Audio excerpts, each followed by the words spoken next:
when we talk about climate change and climate justice and climate action, especially in the West, it's very, like white focused or Eurocentric in terms of its view and in terms of the way that the lens in which people are trying to solve this issue.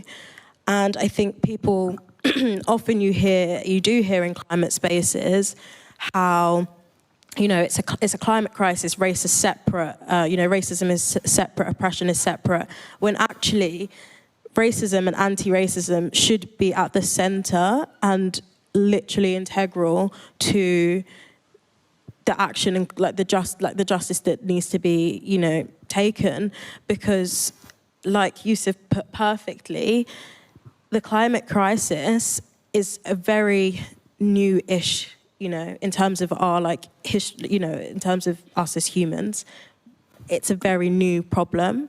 And Black, brown and indigenous people have been living on this planet in harmony with the planet, looking after it, living in the same sort of communities, structures as, now as they have and as they were 400, 500, 600 years ago.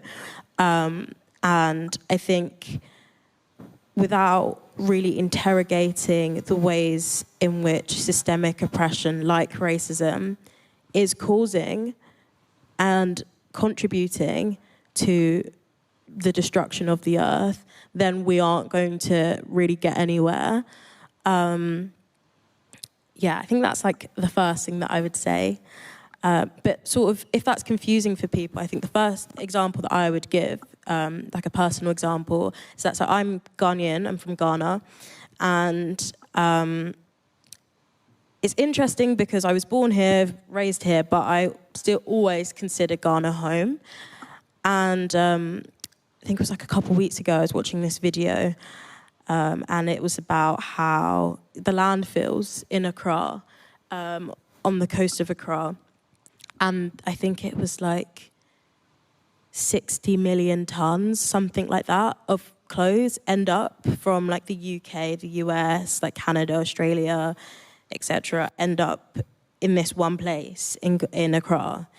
And at first, it was a Cantamanto, I think that's what it's called, the market. It was, it's like a second-hand market, so people get these, like clothes that you would give in the charity shop, that's where it ends up, and people would originally get them and repurpose them. And so, that's like sustainable. That's sustainable. However, because of the rise of fast fashion, what's been happening is that people have been getting these items of clothing, and they're not very good quality. They don't have, long-lasting life in terms of wear. And the people who work in the market cannot reuse it. And I think it's interesting because you have to think, so I'm trying to explain it in the best way, but like the process of, let's say, going to a charity shop and giving something that like, so in the video, the woman was explaining how, she was showing an example. She was like, this has, like sweat patches, like sweat stains. I can't use this. Who's going to wear this? And it's the idea that like, almost, these people who are, in Africa and Asia are going to be fine with my T-shirt that has sweat stains in it, when they're not, because we're human and we also like nice things. Like that shouldn't be surprising. So I think there are things like that where it's, in terms of the way that we're viewing Black and brown people and non-white people in these cases, where, all our clothes that we consume, and like because of overconsumption in the West, it's ending up on the shores of places like Accra, and it has to be burnt, which obviously adds to the problem of the earth dying. And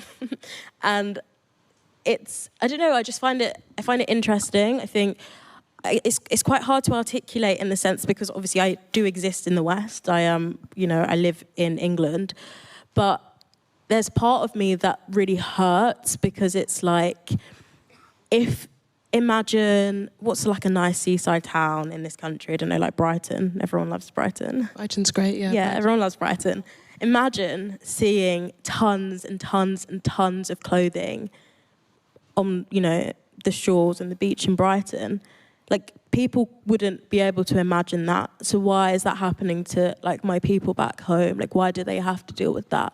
And I think, obviously, it comes down to the fact that, like, because of colonialism, because of racism, we view the conditions of people in the global south as, like, you know, less than, or, you know, not the standard that we have in the West.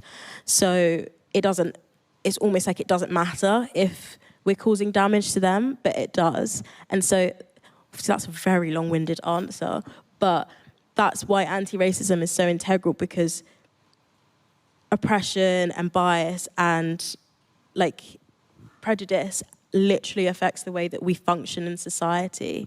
And we need to unlearn these things to curb the climate crisis.